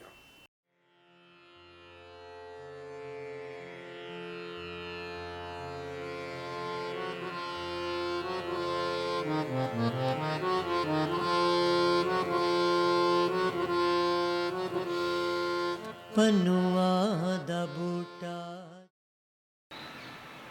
ਮੇਰਾ ਸੰਬੰਧ ਜੋ ਪੰਨੂ ਪਰਿਵਾਰ ਦੇ ਨਾਲ ਜਨਵਰੀ 1984 'ਚ ਬਣਿਆ। ਅਤੇ ਜਦੋਂ ਪ੍ਰੋਫੈਸਰ ਸਾਹਿਬ ਉੱਥੇ ਸਾਡੇ ਪਿੰਡ ਗਏ ਅਤੇ ਮੈਨੂੰ ਸ਼ਗਨ ਦੇ ਵਿੱਚ ਉਹਨਾਂ ਨੇ 1 ਰੁਪਈਆ ਅਤੇ 5 ਕਿਤਾਬਾਂ ਭੇਟ ਕੀਤੀਆਂ ਅਤੇ ਨਾਲ ਇਹ ਕਿਹਾ ਕਿ ਮੇਰੀ ਇਹੀ ਕਮਾਈ ਹੈ ਕਿ ਮੈਂ ਜ਼ਿੰਦਗੀ ਵਿੱਚ ਆਪਣੀ ਕਲਮ ਦੇ ਨਾਲ ਹੀ ਜੋ ਕਮਾਈ ਕੀਤੀ ਹੈ ਮੈਂ ਤੁਹਾਡੇ ਪੱਲੇ ਵਿੱਚ ਪਾਈ। ਅਤੇ ਮੇਰਾ ਸੰਬੰਧ ਇਸ ਤੋਂ ਪਹਿਲੇ ਸਾਹਿਤ ਜਗਤ ਦੇ ਨਾਲ ਬਿਲਕੁਲ ਨਹੀਂ ਸੀ। ਅਤੇ ਉਹਨਾਂ ਨੇ ਇਹ ਮੈਨੂੰ ਪ੍ਰੇਰਨਾ ਦਿੱਤੀ ਅਤੇ ਮੈਂ ਉਹਨਾਂ ਦੀਆਂ ਲਿਖੀਆਂ ਹੋਈਆਂ ਕਿਤਾਬਾਂ ਪੜ੍ਹੀਆਂ ਅਤੇ ਉਹਨਾਂ ਦੇ ਵਿੱਚ ਮੈਂ ਦੇਖਿਆ ਕਿ ਉਹਨਾਂ ਨੇ ਆਪਣੇ ਜੀਵਨ ਦੇ ਸੰਬੰਧਿਤ ਬਹੁਤ ਘਟਨਾਵਾਂ ਦਾ ਵਰਣਨ ਕੀਤਾ। ਅਤੇ ਉਸ ਤੋਂ ਅੱਗੇ ਜਿਉਂ-ਜਿਉਂ ਸਮਾਂ ਬੀਤਦਾ ਗਿਆ, ਤਕਰੀਬਨ 40 ਸਾਲ ਦੇ ਆਸ-ਪਾਸ ਦਾ ਸਮਾਂ ਬਣਦਾ ਹੈ ਅਤੇ ਇਹਦੇ ਵਿੱਚ ਸਾਡੇ ਜੋ ਸੰਬੰਧ ਪਿਤਾ ਜੀ ਨਾਲ ਰਹੇ ਅਤੇ ਉਹਨਾਂ ਤੋਂ ਮੈਂ ਬਹੁਤ ਗ੍ਰਹਿਣ ਕੀਤਾ, ਕਿਉਂਕਿ ਮੇਰਾ ਸੰਬੰਧ ਇੱਕ ਆਮ ਪਰਿਵਾਰ, ਪੇਂਡੂ ਪਰਿਵਾਰ ਨਾਲ ਰਿਹਾ ਅਤੇ ਜੋ ਉਹਨਾਂ ਦੀ ਸਮੇਂ ਸਿਰ ਸਾਨੂੰ ਅਗਵਾਈ ਮਿਲੀ ਅਤੇ ਉਹਦੇ ਕਰਕੇ ਅਸੀਂ ਆਪਣੇ ਜੀਵਨ ਦੇ ਵਿੱਚ ਆਪਣੇ ਤਰੱਕੀ ਦੇ ਮੁਕਾਮ ਇਹ ਪ੍ਰਾਪਤ ਕੀਤੇ। ਉਸ ਟਾਈਮ 'ਤੇ ਮੈਂ ਹੈਂਡੀਕ੍ਰਾਫਟ ਪ੍ਰਮੋਸ਼ਨ ਆਫਿਸਰ ਸੀ ਜਦੋਂ ਸਾਡਾ ਸ਼ੁਰੂਆਤ ਹੋਈ ਆਪਣੇ ਰਿਸ਼ਤੇ ਦੀ। ਅਤੇ ਉਹਨਾਂ ਦੀ ਪ੍ਰੇਰਨਾ ਦੇ ਨਾਲ ਫਿਰ ਅਸੀਂ ਇਸੇ ਤਰ੍ਹਾਂ ਅੱਗੇ ਜ਼ਿੰਦਗੀ 'ਚ ਵਧੇ। ਔਰ ਪ੍ਰੋਫੈਸਰ ਸਾਹਿਬ ਦਾ ਜੋ ਮੇਰੇ ਨਾਲ ਸੰਬੰਧ ਸੀ ਬਹੁਤ ਨਿੱਘਾ ਸੀ। ਉਹਨਾਂ ਦਾ ਵੈਸੇ ਸੁਭਾਅ ਵੀ ਨਿੱਘਾ ਸੀ ਅਤੇ ਮੈਨੂੰ ਆਪਣੇ ਬੱਚਿਆਂ ਨਾਲੋਂ ਜ਼ਿਆਦਾ ਆਪਣਾ ਪ੍ਰੇਮ ਕਰਦੇ ਸੀ, ਪਿਆਰ ਕਰਦੇ ਸੀ ਅਤੇ ਮੈਂ ਵੀ ਉਹਨਾਂ ਨੂੰ ਆਪਣੇ ਪਿਤਾ ਜੀ ਨਾਲੋਂ ਜ਼ਿਆਦਾ ਪਿਆਰ ਕਰਦਾ ਸੀ। ਪਿਤਾ ਜੀ ਦੀ ਸੋਚ ਆਪਣੇ ਤੋਂ ਟਾਈਮ ਤੋਂ ਕਾਫੀ ਅਗਾਂਹ ਦੀ ਸੀ। ਉਹ ਬਹੁਤ ਅਗਾਂਹ ਵਧੂ ਸਨ, ਆਪਣੇ ਟਾਈਮ ਤੋਂ ਕਾਫੀ ਅੱਗੇ ਸਨ। ਇੱਕ ਮੈਨੂੰ ਲੱਗਦਾ ਕਿ ਪਿਤਾ ਜੀ ਦੀ ਜੋ ਮਦਰ ਬਹੁਤ ਛੇਤੀ ਉਹਨਾਂ ਦੀ ਲਾਈਫ 'ਚੋਂ ਚਲੇ ਗਈ, ਇਹਦਾ ਕਾਰਨ ਸੀ ਕਿ ਉਹਨਾਂ ਨੂੰ ਹਮੇਸ਼ਾ ਪੂਰੀ ਜ਼ਿੰਦਗੀ ਇਕੱਲਾ ਬਣ ਰਿਹਾ ਅਤੇ ਉਹ ਭੀੜ ਵਿੱਚ ਵੀ ਇਕੱਲੇ ਹੀ ਸਨ। ਇਹਦਾ ਕਿਉਂਕਿ ਉਹਨਾਂ ਦੀ ਰਚਨਾਵਾਂ ਵਿੱਚ ਵੀ ਇਹ ਸਾਫ਼ ਦਿਸਦਾ ਹੈ ਕਿ ਉਹ ਇਕੱਲਾਪਣ ਕਾਫੀ ਮਹਿਸੂਸ ਕਰਦੇ ਸਨ। ਉਹਦਾ ਇਹੀ ਕਾਰਨ ਸੀ ਕਿ ਬੀਜੀ ਵੀ ਚਲੇ ਗਏ ਅਤੇ ਉਹਨਾਂ ਦੇ ਆਪਣੀ ਮਦਰ ਵੀ ਜਦੋਂ ਬਹੁਤ ਛੋਟੇ ਸਨ ਉਦੋਂ ਹੀ ਉਹਨਾਂ ਨੂੰ ਛੱਡ ਕੇ ਚਲੇ ਗਏ ਸਨ। ਇਸ ਕਰਕੇ ਇਹ ਉਹਨਾਂ ਦੇ ਨਾਲ ਹਮੇਸ਼ਾ ਇਕੱਲਾਪਣ ਨਾਲ ਹੀ ਚੱਲਦਾ ਰਿਹਾ। ਉਹ ਪਹਿਲਵਾਨ ਜ਼ਿੰਦਗੀ ਨਾ ਕੁਲਿਆ, ਕਲਾਪਾ ਕਦੇ ਉਹਨੂੰ ਢਾ ਲੈਂਦਾ ਸੀ। ਕਲਮ ਦਾ ਸਿਪਾਹੀ ਜੋ ਅੰਤਿਮ ਛਿਣਾ ਤੱਕ ਹਠੀ ਜਿੱਦ ਆਪਣੀ ਪੁਗਾ ਲੈਂਦਾ ਸੀ। ਪਿਤਾ ਜੀ ਦੇ ਜਾਣ ਤੋਂ ਬਾਅਦ ਅਸੀਂ ਕਰੋਨੇ ਦੀ ਵਜ੍ਹਾ ਨਾਲ ਉੱਥੇ ਸਟਕ ਰਹੇ, ਆ ਨਹੀਂ ਸਕੇ। ਪਰ ਐਵਰੀ ਡੇ ਹਰ ਰੋਜ਼ ਤਕਰੀਬਨ ਰਾਤ ਨੂੰ ਸਾਡੀ ਗੱਲ ਹੁੰਦੀ ਸੀ ਉਹਨਾਂ ਨਾਲ ਅਤੇ ਸਲਾਹ ਮਸ਼ਵਰਾ, ਪਰਿਵਾਰਕ ਗੱਲਾਂ ਦਾ, ਭੈਣ ਭਰਾਵਾਂ ਦਾ, ਆਸੇ ਪਾਸੇ ਦਾ, ਚੁਗਿਰਦੇ ਦਾ ਸਾਡੇ ਨਾਲ ਘੰਟਿਆਂ ਦੇ ਹਿਸਾਬ ਨਾਲ ਵਿਚਾਰ ਵਟਾਂਦਰਾ ਸਾਡਾ ਚੱਲਦਾ ਸੀ ਆਪਸ 'ਚ। ਹਰ ਰੋਜ਼ ਸਾਡੀ ਬਹਿਸ ਹੁੰਦੀ ਸੀ ਬਹੁਤ ਗੱਲਾਂ ਤੇ ਸਾਡੇ ਆਪਸ ਦੇ ਵਿੱਚ ਮਤਭੇਦ ਹੋ ਜਾਂਦੇ ਸੀ, ਤੇ ਫਿਰ ਡਾਲੀ ਵਿੱਚ ਆ ਕੇ ਸਾਡੀ ਕੰਪਰੋਮਾਈਜ਼ ਕਰਾਉਂਦੀ ਰਹੀ। ਤੇ ਐਜ਼ ਏ ਪੇਰੈਂਟ ਹਰ ਬੱਚਾ ਜਿਹੜਾ ਉਹਦੇ ਮਾਂ-ਪਿਓ ਉਹਦੇ ਲਈ ਪਹਿਲੇ ਰੋਲ ਮਾਡਲ ਹੁੰਦੇ ਨੇ, ਉਹ ਉਹਨਾਂ ਨੂੰ ਦੇਖ ਕੇ ਗਰੋ ਕਰਦਾ ਤੇ ਉਹਨਾਂ ਵਰਗਾ ਬਣਨਾ ਚਾਹੁੰਦਾ। ਹਰ ਪੇਰੈਂਟਸ ਆਪਣੇ ਬੱਚਿਆਂ ਲਈ ਕੁਝ ਚੀਜ਼ਾਂ ਛੱਡ ਕੇ ਜਾਂਦੇ ਨੇ, ਕੁਝ ਚੀਜ਼ਾਂ ਉਹਨਾਂ ਨੂੰ ਵਿਰਾਸਤ 'ਚ ਦਿੰਦੇ ਨੇ, ਜ਼ਮੀਨਾਂ, ਜਾਇਦਾਦਾਂ, ਕੁਝ ਚੀਜ਼ਾਂ ਇਸ ਤਰ੍ਹਾਂ ਦੀਆਂ। ਪਰ ਪਿਤਾ ਜੀ ਸਾਰੀ ਦੁਨੀਆ ਤੋਂ ਵੱਖਰੇ ਸੀ ਸਾਡੇ ਲਈ ਕਿਉਂ ਵੱਖਰੇ ਸੀ? ਕਿਉਂਕਿ ਉਹਨਾਂ ਨੇ ਇਹਨਾਂ ਚੀਜ਼ਾਂ ਤੋਂ ਵੀ ਉੱਤੇ ਜਿਹੜੀ ਚੀਜ਼ ਸਾਨੂੰ ਦਿੱਤੀ ਆ ਉਹ ਹੈਗੀ ਆ ਆਪਣੇ ਸੁਪਨਿਆਂ ਨੂੰ ਚੇਜ਼ ਕਰਦੇ ਰਹਿਣਾ, ਲਗਾਤਾਰ ਉਹਨਾਂ ਦੀ ਪ੍ਰਾਪਤੀ ਲਈ ਸੰਘਰਸ਼ ਕਰਨਾ ਤੇ ਅੱਗੇ ਵਧਦੇ ਰਹਿਣਾ। ਅਸੀਂ ਉਹਨਾਂ ਨੂੰ ਦੇਖਿਆ ਕਿਵੇਂ ਉਹ ਇੱਕ ਸਧਾਰਨ ਖੇਤੀਬਾੜੀ ਵਾਲੇ ਛੋਟੇ, ਬਿਲਕੁਲ ਬਿਲੋ ਐਵਰੇਜ ਕਹਿ ਸਕਦੇ ਹਾਂ ਵੀ, ਘੱਟ ਜ਼ਮੀਨ ਸੀ ਬਹੁਤ ਜ਼ਿਆਦਾ, ਉਸ ਪਰਿਵਾਰ 'ਚੋਂ ਉੱਠ ਕੇ ਉਹਨਾਂ ਨੇ ਆਪਣੇ ਸੁਪਨਿਆਂ ਨੂੰ ਚੇਜ਼ ਕੀਤਾ ਤੇ ਐਂਡ ਤੱਕ ਉਹ ਆਪਣੀ ਸੋਚ ਲਈ ਨਾਲ ਖੜ੍ਹਦੇ ਰਹੇ ਤੇ ਆਪਣੇ ਸਟੈਂਡ ਤੋਂ ਕਦੇ ਵੀ ਪਿੱਛੇ ਨਹੀਂ ਹਟੇ। ਅਸੀਂ ਉਹਨਾਂ ਨੂੰ ਦੇਖ ਕੇ ਚੀਜ਼ਾਂ ਸਿੱਖੀਆਂ ਤੇ ਅਸੀਂ ਸਾਹਿਤ 'ਚ ਸਾਡੀ ਇੰਨੀ ਰੁਚੀ ਨਹੀਂ ਸੀ, ਪਰ ਇੱਕ ਸਾਹਿਤਕ ਪਰਿਵਾਰ ਹੋਣ ਕਰਕੇ ਘਰ ਦੇ ਵਿੱਚ ਜਿਹੜੀਆਂ ਗੱਲਾਂ ਸੀ ਆਮ ਘਰਾਂ ਨਾਲੋਂ ਤਾਂ ਬਹੁਤ ਜ਼ਿਆਦਾ ਸਾਨੂੰ ਇਹ ਚੀਜ਼ਾਂ ਵਿਰਸੇ 'ਚ ਮਿਲੀਆਂ, ਜਿਹੜੀਆਂ ਸਾਡੇ ਲਈ ਬਿਲਕੁਲ ਨੋਰਮਲ ਨੇ। ਜਦੋਂ ਅਸੀਂ ਗੱਲ ਕਰਦੇ ਹਾਂ, ਹੋ ਸਕਦਾ ਕਿਸੇ ਲਈ ਉਹ ਬਹੁਤ ਖਾਸ ਜਾਂ ਬਹੁਤ ਸਿਆਣੀ ਗੱਲ ਲੱਗਦੀ ਹੋਵੇ, ਜਾਂ ਬੰਦੇ ਨੂੰ ਐਂ ਲੱਗਦਾ ਹੋਵੇ ਇਹਨੂੰ ਬਹੁਤ ਜਾਣਕਾਰੀ ਆ, ਪਰ ਉਹ ਸਾਡੇ ਲਈ ਬਿਲਕੁਲ ਨੋਰਮਲ ਨੇ, ਕਿਉਂਕਿ ਸਾਡੇ ਘਰ 'ਚ ਵਾਪਰਦਾ ਹਰ ਰੋਜ਼ ਉਹੀ ਗੱਲਾਂ ਹੁੰਦੀਆਂ ਸੀਗੀਆਂ, ਹਰ ਰੋਜ਼ ਉਹਨਾਂ ਗੱਲਾਂ 'ਤੇ ਹੀ ਚਰਚਾ ਹੁੰਦੀ ਸੀ। ਇਸ ਕਰਕੇ ਸਾਨੂੰ ਬਿਲਕੁਲ ਉਹ ਸਧਾਰਨ ਗੱਲਾਂ ਲੱਗਦੀਆਂ ਸੀਗੀਆਂ। ਤੇ ਉਹਨਾਂ ਨੇ ਮੈਂ ਸਮਝਦਾ ਵੀ ਮੇਰੇ ਮਾਂ ਪਿਓ ਪੂਰੇ ਕਾਮਯਾਬ ਮਾਪੇ ਸੀ, ਜਿਨ੍ਹਾਂ ਨੇ ਆਪਣੀ ਔਲਾਦ ਨੂੰ ਜੋ ਦੇ ਸਕਦੇ ਸੀ ਵੱਧ ਤੋਂ ਵੱਧ ਉਹਨਾਂ ਨੇ ਦਿੱਤਾ। ਤੇ ਅੱਜ ਅਸੀਂ ਜੋ ਕੁਝ ਹੈਗੇ ਆ ਉਹਨਾਂ ਦੀ ਮਾਰਗਦਰਸ਼ਨ ਨਾਲ, ਉਹਨਾਂ ਦੀਆਂ ਸਲਾਹਾਂ ਨਾਲ, ਉਹਨਾਂ ਦੀ ਬਲੈਸਿੰਗਸ ਨਾਲ ਹੈਗੇ ਅਸੀਂ। ਹਾਂਜੀ, ਸਭ ਤੋਂ ਪਹਿਲਾਂ ਤਾਂ ਮੇਰੀ ਜਿਹੜੀ ਮੈਰਿਜ ਆ ਲੋਕਲ ਹੋਈ ਆ, ਤੇ ਉਹਦੇ ਵਿੱਚ ਕੀ ਸੀ, ਸਭ ਤੋਂ ਵੱਡਾ ਰੋਲ ਸੀ ਪਿਤਾ ਜੀ ਦਾ, ਕਿਉਂਕਿ ਮੈਂ ਸਟੇਜ ਕਰਦੀ ਸੀ। ਮੈਂ ਨਾਟਕ ਕੀਤਾ ਸੀ ਬਗਾਨੇ ਬੋਰਡ ਦੀ ਛਾਂ, ਉੱਥੇ ਪਿਤਾ ਜੀ ਮੇਰੇ ਜੱਜ ਬਣ ਕੇ ਆਏ ਸੀ। ਤੇ ਜਦੋਂ ਮੇਰੇ ਰਿਸ਼ਤੇ ਦੀ ਦੱਸ ਪਈ ਤਾਂ ਪਿਤਾ ਜੀ ਨੇ ਮੈਨੂੰ ਦੇਖਿਆ ਤਾਂ ਉਹਨਾਂ ਨੇ ਬਹੁਤ ਉਹਨਾਂ ਨੂੰ ਖੁਸ਼ੀ ਹੋਈ ਵੀ ਉਹੀ ਕੁੜੀ ਹੈ। ਅਤੇ ਮੈਂ ਵੀ ਉਹਨਾਂ ਨੂੰ ਦੱਸਿਆ ਵੀ ਤੁਸੀਂ ਮੇਰੀ ਨਾਟਕ ਦੇ ਵਿੱਚ ਜੱਜਮੈਂਟ ਵੀ ਕੀਤੀ ਹੋਈ ਆ। ਮੈਨੂੰ ਵੀ ਇਸ ਗੱਲ ਦੀ ਬਹੁਤ ਖੁਸ਼ੀ ਸੀ ਕਿ ਮੈਂ ਇਸ ਪਰਿਵਾਰ ਦਾ ਹਿੱਸਾ ਬਣਨ ਜਾ ਰਹੀ ਹਾਂ। ਜਦ ਕਿ ਮੈਂ ਥੋੜ੍ਹਾ ਜਿਹਾ ਇਸ ਪਰਿਵਾਰ ਬਾਰੇ ਪਹਿਲਾਂ ਜਾਣਦੀ ਸੀ, ਪਰ ਬਹੁਤਾ ਮੈਨੂੰ ਜਦੋਂ ਮੈਂ ਇਸ ਪਰਿਵਾਰ ਵਿੱਚ ਆਈ ਪਿਤਾ ਜੀ ਦਾ ਤੋਂ ਮੈਂ ਬਹੁਤ ਪ੍ਰਭਾਵਿਤ ਹੋਈ, ਕਿਉਂਕਿ ਉਹ ਛੋਟੀਆਂ ਚੀਜ਼ਾਂ ਨੂੰ ਲੈ ਕੇ ਬਹੁਤ ਜ਼ਿਆਦਾ ਉਹ ਸੀ, ਭਾਵੁਕ ਸੀ। ਛੋਟੀਆਂ ਚੀਜ਼ਾਂ ਨੂੰ ਸੰਭਾਲਣਾ, ਕਿਵੇਂ ਤੁਹਾਨੂੰ ਕਿਸ ਟਾਈਮ ਕਿਹੜੀ ਚੀਜ਼ ਦੀ ਲੋੜ ਪੈਣੀ ਹੈ, ਉਹਨਾਂ ਨੇ ਸਾਨੂੰ ਇਹ ਸਿਖਾਇਆ। ਮੇਰੇ ਫਾਦਰ ਦੀ ਡੈਥ ਹੋਈ ਜਦੋਂ, ਮੈਨੂੰ ਉਸ ਤੋਂ ਬਾਅਦ ਇੱਕ ਦਿਨ ਵੀ ਇੱਦਾਂ ਨਹੀਂ ਲੱਗਿਆ ਕਿ ਮੇਰਾ ਪਿਤਾ ਜੀ ਨਹੀਂ ਰਹੇ, ਕਿਉਂਕਿ ਪਿਤਾ ਜੀ ਨੇ ਮੈਨੂੰ ਇੰਨਾ ਪਿਆਰ ਦਿੱਤਾ। ਅਤੇ ਜਦੋਂ ਮੈਂ ਖਾਣਾ ਬਣਾਉਣਾ, ਪਿਤਾ ਜੀ ਨੇ ਮੈਨੂੰ ਐਪਰੀਸ਼ੀਏਟ ਕਰਨਾ, ਇਨਾਮ ਦੇ ਰੂਪ ਦੇ ਵਿੱਚ ਮੈਨੂੰ ਕਦੀ 50 ਰੁਪਏ, ਕਦੀ 100 ਰੁਪਏ ਸ਼ਾਬਾਸ਼ ਦੇਣੀ ਹਮੇਸ਼ਾ ਹੀ। ਅਤੇ ਬਹੁਤ ਸਾਰੀਆਂ ਗੱਲਾਂ ਜਿਹੜੀਆਂ ਮੈਂ ਪਹਿਲਾਂ ਨਹੀਂ ਸੀ ਸਿੱਖੀਆਂ ਆਪਣੇ ਪੇਕੇ ਪਰਿਵਾਰ 'ਚੋਂ, ਕਿਉਂਕਿ ਸਾਹਿਤਕ ਰੂਪ ਦੇ ਵਿੱਚ ਮੈਨੂੰ ਇੱਥੇ ਸਿੱਖਣ ਨੂੰ ਮਿਲੀਆਂ ਕਿ ਤੁਸੀਂ ਆਸੇ ਪਾਸੇ ਕਿਵੇਂ ਵਿਚਰਨਾ, ਲੋਕਾਂ ਦੇ ਨਾਲ ਕਿਵੇਂ ਰਹਿਣਾ। ਅਤੇ ਇਹਨਾਂ ਗੱਲਾਂ ਨਾਲ ਪਿਤਾ ਜੀ ਦੀ ਮੇਰੇ ਨਾਲ ਅਟੈਚਮੈਂਟ ਬਹੁਤ ਜ਼ਿਆਦਾ ਸੀ। ਅਤੇ ਜਿਸ ਦਿਨ ਉਹਨਾਂ ਦੀ ਡੈਥ ਹੋਈ ਆ, ਉਸ ਦਿਨ ਵੀ ਮੇਰੀ ਉਹਨਾਂ ਨਾਲ ਕਾਫੀ ਲੰਬੀ ਗੱਲ ਹੋਈ ਆ। ਅਤੇ ਮੇਰੇ ਪੁੱਛਣ 'ਤੇ ਵੀ ਪਿਤਾ ਜੀ ਤੁਸੀਂ ਹੁਣ ਤੁਹਾਨੂੰ ਨੀਂਦ ਆਉਂਦੀ ਹੋਊਗੀ, ਤੁਸੀਂ ਸੌਂ ਜਾਓ। ਅਤੇ ਉਹਨਾਂ ਨੇ ਮੈਨੂੰ ਜਵਾਬ ਦੇ ਵਿੱਚ ਇਹ ਕਿਹਾ ਕਿ ਪਹਿਲਾਂ ਤਾਂ ਮੈਨੂੰ ਨੀਂਦ ਨਹੀਂ ਸੀ ਆ ਰਹੀ, ਪਰ ਹੁਣ ਮੈਂ ਤੇਰੀ ਆਵਾਜ਼ ਸੁਣ ਲਈ ਤਾਂ ਹੁਣ ਮੈਨੂੰ ਲੱਗਦਾ ਮੈਨੂੰ ਵਧੀਆ ਨੀਂਦ ਆ ਜਾਊ।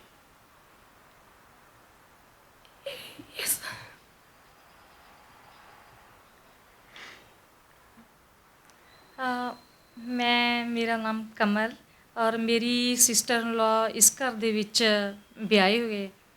ਫਿਰ ਜਦੋਂ ਮੇਰੇ ਸਿਸਟਰ ਇਨ ਲਾ ਦੇ ਅਚਾਨਕ ਜਿਵੇਂ ਇਹਨਾਂ ਦੇ ਪਰਿਵਾਰ ਦਾ ਬਾਹਰ ਜਾਣ ਦਾ ਬਣ ਗਿਆ, ਉਸ ਤੋਂ ਬਾਅਦ ਪਿਤਾ ਜੀ ਫਿਰ ਮੈਨੂੰ ਫੋਨ ਕਰ ਲੈਂਦੇ ਸੀਗੇ। ਉਹਨਾਂ ਨੇ ਮੈਨੂੰ ਜਦੋਂ ਫੋਨ ਕਰਨਾ, ਇੱਕ ਉਹਨਾਂ ਨੂੰ ਇਹ ਲੱਗਿਆ ਸੀ ਕਿ ਵੀ ਮੇਰੇ ਬੱਚਿਆਂ ਦੀ ਜਿਹੜੀ ਕਮੀ ਪੇਸ਼ੀ ਹੈ ਵੀ ਉਹ ਕਮਲ ਪੂਰੀ ਕਰ ਸਕਦੀ ਆ। ਉਹਨਾਂ ਨੇ ਮੈਨੂੰ ਬੇਟੀ ਦੀ ਤਰ੍ਹਾਂ ਹੀ, ਜਿੰਨੀ ਵਾਰ ਵੀ ਮੈਂ ਆਈ ਹਾਂ ਉਹਨਾਂ ਨੇ ਬੇਟੀ ਦੀ ਤਰ੍ਹਾਂ ਹੀ ਪਿਆਰ ਕੀਤਾ, ਆਸ਼ੀਰਵਾਦ ਦਿੱਤਾ। ਤੇ ਫਿਰ ਜਦੋਂ ਮੈਂ ਆਉਣਾ, ਮੈਂ ਉਹਨਾਂ ਦੇ ਲਈ ਕੋਈ ਨਾ ਕੋਈ ਚੀਜ਼ ਬਣਾ ਕੇ ਲੈ ਕੇ ਆਉਣੀ। ਉਹਨਾਂ ਨੇ ਕਹਿਣਾ ਮੈਨੂੰ ਆਹ ਬਣਾ ਕੇ ਖਿਲਾਈ, ਤਾਂ ਫਿਰ ਮੈਂ ਮਤਲਬ ਉਸੇ ਤਰ੍ਹਾਂ ਹੀ ਉਹਨਾਂ ਨੂੰ ਜੋ ਵੀ ਉਹਨਾਂ ਦੀ ਪਸੰਦੀਦਾ ਖਾਣਾ ਸੀਗਾ, ਫਿਰ ਮੈਂ ਕਦੇ ਕਦੇ ਲੈ ਕੇ ਆਉਣਾ, ਜਾਂ ਆਉਂਦੇ ਜਾਂਦੇ ਇੱਧਰੋਂ ਦੀ ਲੰਘਣਾ ਤਾਂ ਮੈਂ ਉਹਨਾਂ ਦੇ ਨਾਲ ਜ਼ਰੂਰ ਮਿਲੇ ਬਿਨਾਂ ਮੈਂ ਕਦੇ ਲੰਘੀ ਨਹੀਂ ਸੀ। ਫਿਰ ਉਸ ਤੋਂ ਬਾਅਦ ਮੇਰੀ ਨਣਦ ਦਾ ਇੱਕ ਦਿਨ ਫੋਨ ਆਇਆ ਰਾਤ ਨੂੰ, ਲਾਸਟ ਟਾਈਮ ਜਿਸ ਦਿਨ ਉਹਨਾਂ ਦੇ ਨਾਲ ਰਾਤ ਨੂੰ ਗੱਲ ਹੋਈ, ਕਹਿੰਦੇ ਕਮਲ ਮਿਲਣ ਨਹੀਂ ਆਈ, ਵੀ ਉਹਨੂੰ ਕਹਿ ਮੈਨੂੰ ਮਿਲ ਕੇ ਜਾਵੇ। ਉਹ ਅੰਤਲਾ ਸਮਾਂ ਸੀਗਾ, ਪਰ ਕਿਸੇ ਨੂੰ ਕੋਈ ਸਾਨੂੰ ਇਸ ਚੀਜ਼ ਬਾਰੇ ਕੋਈ ਪਤਾ ਨਹੀਂ ਸੀਗਾ ਕਿ ਅੱਜ ਉਹਨਾਂ ਦਾ ਇਹ ਲਾਸਟ ਟਾਈਮ ਆ। ਤੇ 1 ਜੂਨ 2020 ਨੂੰ ਅਚਾਨਕ ਉਹਨਾਂ ਦੀ ਸਿਹਤ ਵਿਗੜ ਗਈ। ਅਚਾਨਕ ਸਿਹਤ ਵਿਗੜਨ ਨਾਲ ਤੇ ਜਦੀ ਉਹਨਾਂ ਦੇ ਛੋਟੇ ਬੇਟੇ ਨਵਚੇਤਨ ਵੇਗ, ਜੋ ਕਿ ਉਹਨਾਂ ਦੇ ਕੋਲ ਰਹਿੰਦੇ ਸੀ, ਉਹਨਾਂ ਨੇ ਮੈਨੂੰ ਫੋਨ ਕੀਤਾ ਵੀ ਪਿਤਾ ਜੀ ਅੱਜ ਤਕਲੀਫ 'ਚ ਨੇ। ਕਪਤਾ ਭਵਨ ਜਾ ਕੇ ਜਦੋਂ ਦੇਖਦਾ ਤਾਂ ਉਹਨਾਂ ਨੂੰ ਇੰਜੈਕਸ਼ਨ ਦੀ ਲੋੜ ਸੀ, ਤੇ ਉਹਨਾਂ ਨੂੰ ਉਹ ਜੋ ਡਾਕਟਰ ਸਾਹਿਬ ਨੇ ਲਿਖਿਆ ਸੀ ਉਹ ਇੰਜੈਕਸ਼ਨ ਮੈਂ ਦਿੱਤੇ। ਉਸ ਤੋਂ ਬਾਅਦ ਬੈਠੇ ਰਹੇ, ਗੱਲਾਂ ਬਾਤਾਂ ਕਰਦੇ ਰਹੇ। ਕੋਈ 7:30 ਵਜੇ ਕਹਿੰਦੇ ਯਾਰ ਵੀ ਮੈਂ ਠੀਕ ਹਾਂ, ਵੀ ਤੁਸੀਂ ਹੁਣ ਚਲੇ ਜਾਓ, ਵੀ ਠੀਕ ਹਾਂ ਮੈਂ ਵਾਪਸ ਆ ਗਿਆ, ਆਪਣੇ ਨੇੜੇ ਰਹੇ ਸੀ। ਉਸ ਤੋਂ ਬਾਅਦ ਰਾਤ ਨੂੰ 11:30 ਚੇਤਨ ਦਾ ਫੇਰ ਫੋਨ ਆਉਂਦਾ ਹੈ ਵੀ ਪਿਤਾ ਜੀ ਨੂੰ ਸਾਹ ਲੈਣ ਦੀ ਦਿੱਕਤ ਹੈ, ਪਿਤਾ ਜੀ ਵੀ ਤਕਲੀਫ ਮੰਨਦੇ ਨੇ। ਮੈਂ ਤੁਰੰਤ ਜਦੇ ਫੇਰ ਗਿਆ ਤੇ 11:30 ਵਜੇ ਤੋਂ ਲੈ ਕੇ 12:30 ਵਜੇ ਤੱਕ ਫਿਰ ਮੈਂ ਉਹਨਾਂ ਦੇ ਇੰਜੈਕਸ਼ਨ ਲਾਇਆ ਤੇ ਉਹਨਾਂ ਨਾਲ ਬੜੀਆਂ ਗੱਲਾਂ ਬਾਤਾਂ ਕੀਤੀਆਂ। ਤੇ ਕੋਈ 2:30 ਵਜੇ ਮੈਨੂੰ ਫੇਰ ਫੋਨ ਆਉਂਦਾ ਚੇਤਨ ਜੀ ਦਾ ਵੀ ਪਿਤਾ ਜੀ ਬਹੁਤ ਸੀਰੀਅਸ ਨੇ, ਤੁਸੀਂ ਆਓ। 2:30 ਵਜੇ ਜਦੋਂ ਮੈਂ ਜਾਂਦਾ ਤੇ ਉਹ ਉਸ ਟਾਈਮ ਉਹ ਜਾ ਚੁੱਕੇ ਹੁੰਦੇ ਨੇ। ਉਹਨਾਂ ਨੇ ਆਪਣਾ ਜਿਹੜਾ ਜੀਵਨ ਹੈ, ਉਹਨਾਂ ਨੇ ਆਪਣੇ ਜਿਉਂਦੇ ਜੀ ਹੀ ਆਪਣੀ ਜਿਹੜੀ ਬੋਡੀ ਸੀ ਉਹ DMC ਲੁਧਿਆਣਾ ਨੂੰ ਡੋਨੇਟ ਕਰਤੀ ਸੀ, ਤਾਂ ਕਿ ਜਿਹੜੇ ਜਿਉਂਦੇ ਜੀ ਤਾਂ ਉਹ ਮਨੁੱਖਤਾ ਦੇ ਕੰਮ ਕਰਦੇ ਰਹੇ, ਵੀ ਮਰਨ ਤੋਂ ਬਾਅਦ ਵੀ ਮੈਂ ਕੋਈ ਕਿਸੇ ਦੇ ਮੇਰੇ ਇਹ ਸਰੀਰ ਦੇ ਅੰਗ ਕਿਤੇ ਕੰਮ ਆ ਸਕਣ ਤਾਂ ਮੈਂ ਉਹਦੇ ਲਈ ਵੀ ਹਰ ਵਕਤ ਤਿਆਰ ਰਹਿੰਦੇ ਸੀ। ਤੇ ਉਹਨਾਂ ਨੇ ਆਪਣਾ ਜਿਹੜਾ ਉਹ ਸਰਟੀਫਿਕੇਟ ਮੈਨੂੰ ਦਿੱਤਾ ਹੋਇਆ ਸੀ, ਤੇ ਉਹ ਸਰਟੀਫਿਕੇਟ ਦੇ ਮੈਂ ਫਿਰ ਜਦੇ ਅਨਾਟਮੀ ਡਿਪਾਰਟਮੈਂਟ ਦੇ ਹੈੱਡ ਨੂੰ DMC ਲੁਧਿਆਣਾ ਨੂੰ ਫੋਨ ਕੀਤਾ ਤੇ ਉੱਥੇ ਪਤਾ ਲੱਗਿਆ ਵੀ ਹੁਣ ਇਹ ਪੂਰੇ ਹਿੰਦੁਸਤਾਨ ਦੇ ਵਿੱਚ ਕਰੋਨਾ ਕਾਲ ਕਰਕੇ ਕਿਸੇ ਵੀ ਬੰਦੇ ਦੀ ਡੈੱਡ ਬੋਡੀ ਨਹੀਂ ਲੈ ਰਹੇ, ਜਿਸ ਕਰਕੇ ਉਹ ਪਰਿਵਾਰ ਨੂੰ ਕਿਹਾ ਗਿਆ ਵੀ ਤੁਸੀਂ ਇਹਨਾਂ ਦੀਆਂ ਇੱਛਾ ਮੁਤਾਬਕ ਉਹਨਾਂ ਦੀ ਜਿਹੜੀ ਕ੍ਰੀਮੇਸ਼ਨ ਹੈ ਉਹਨਾਂ ਦਾ ਉਹ ਕਰ ਦਿੱਤਾ ਜਾਵੇ ਸੰਸਕਾਰ। ਤੇ ਇਸ ਤਰ੍ਹਾਂ ਪਰਿਵਾਰ ਨੇ ਉਹ ਸਾਰੀ ਕਿਰਿਆ ਨਹੀਂ ਕੀਤੀ, ਪਰ ਉਹਨਾਂ ਦੀ ਮਨ ਦੀ ਇੱਛਾ ਉਹ ਪੂਰੀ ਨਾ ਹੋ ਸਕੀ। ਵੀ ਜਿਉਂਦੇ ਜੀ ਤਾਂ ਉਹ ਲੋਕਾਂ ਲਈ ਲਿਖਦੇ ਰਹੇ, ਬੋਲਦੇ ਰਹੇ ਦਹਾੜ ਕੇ, ਤੇ ਅੱਜ ਉਹ ਜਿਹੜੀ ਤੀ ਉਹਨਾਂ ਦੀ ਬੋਡੀ ਡੈਡ ਬੋਡੀ ਉਹਨਾਂ ਨੂੰ ਕਿਸੇ ਉਹਦੇ ਵਿੱਚ ਨਾ ਆ ਸਕੀ, ਤੇ ਜਿਹਦੇ ਕਰਕੇ ਉਹਨਾਂ ਨੂੰ ਸ਼ਾਇਦ ਅਫਸੋਸ ਸੀ। ਵਿਦਾ ਜਦੋਂ ਹੋਇਆ ਜਾਂ ਓਲੇ ਖਲੋਇਆ ਤਾਂ ਸ਼ਬਦਾਂ ਦੀ ਬਣ ਤਸਵੀਰ ਗਿਆ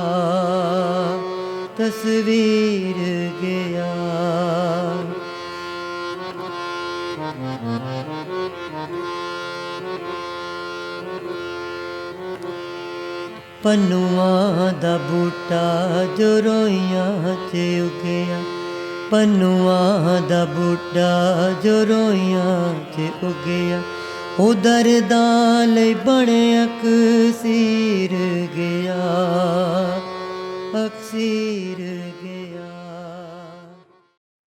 ਐਸੀ ਗੱਲ ਕਰਦੇ ਦਿੰਦੇ ਦਿਲ ਨੂੰ ਝੰਜੋੜ ਸੀ, ਹਮਦਰਦ ਵੀਰ ਨਸ਼ਹਿਰ ਵੀ ਸਾਡੇ ਬਾਬਾ ਬੋੜ ਸੀ, ਹਮਦਰਦ ਵੀਰ ਨਸ਼ਹਿਰ ਵੀ। ਲੇਖ ਅਨਵਾਦ ਲਿਖੇ ਕਵਿਤਾ ਕਹਾਣੀਆਂ, ਇੰਨੀਆਂ ਕਿਤਾਬਾਂ ਸਾਤੋਂ ਲਿਖੀਆਂ ਨਹੀਂ ਜਾਣੀਆਂ, ਹਰ ਵੇਲੇ ਲੱਗੇ ਬਸ ਉਹਨਾਂ ਦੀ ਹੀ ਥੋੜੀ ਜੀ, ਹਮਦਰਦ ਵੀਰ ਨਸ਼ਹਿਰ ਵੀ ਸਾਡੇ ਬਾਬਾ ਬੋੜ ਸੀ, ਹਮਦਰਦ ਵੀਰ ਨਸ਼ਹਿਰ ਵੀ। ਜੁਗ ਪੁਰਸ਼ ਸੀ ਸੇਵਾ ਪੰਜਾਬੀ ਦੀ ਨਿਭਾ ਗਏ, ਲਿਖਣੀ ਦੀ ਕਲਾ ਵਿੱਚ ਮਹਿਫਲਾਂ ਸਿਖਾ ਗਏ, ਗੱਲਾਂ ਗੱਲਾਂ ਵਿੱਚ ਦਿੰਦੇ ਕੰਨ ਵੀ ਮਰੋੜ ਸੀ ਹਮਦਰਦ ਵੀਰ ਨਿਸ਼ਾਰ ਵੀ ਸਾਡੇ ਬਾਬਾ ਵੋੜ ਸੀ ਹਮਦਰਦ ਵੀਰ ਨਸ਼ਹਿਰ ਵੀ ਸੋਚਿਆ ਹਮੇਸ਼ਾ ਚੰਗਾ ਹੋਏ ਨਾ ਨਿਰਾਸ਼ਿਓ ਚੜੀ ਦੀ ਕਲਾ ਚ ਰੱਖਦੇ ਸੀ ਵਿਸ਼ਵਾਸਿਓ ਚੁੱਕੇ ਦੇ ਆਵਾਜ਼ ਰਹੇ ਸਮਾਜਿਕ ਜੋ ਕੋਡ ਸੀ ਹਮਦਰਦ ਵੀਰ ਨਸ਼ਹਿਰ ਵੀ ਸਾਡੇ ਬਾਬਾ ਵੋੜ ਸੀ ਹਮਦਰਦ ਵੀਰ ਨਸ਼ਹਿਰ ਵੀ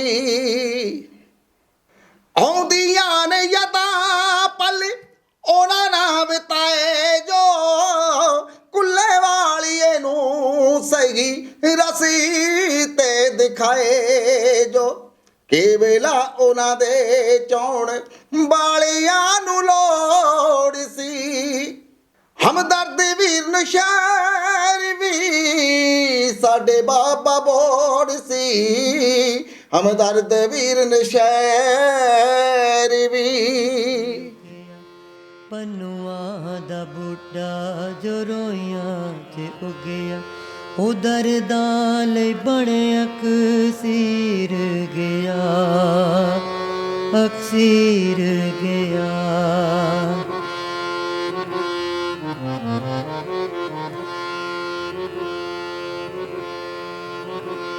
ਨੌਸ਼ਹਿਰੇ ਦਾ ਜਾਇਆ ਜਾਂ ਸਮਰਾਲ ਆਇਆ ਨੌਸ਼ਹਿਰੇ ਦਾ ਜਾਇਆ ਜਾਂ ਸਮਰਾਲ ਆਇਆ ਤਾਂ ਬਣੇ ਹਮਦਰਦ ਓ ਵੀਰ ਗਿਆ ਵੀਰ ਗਿਆ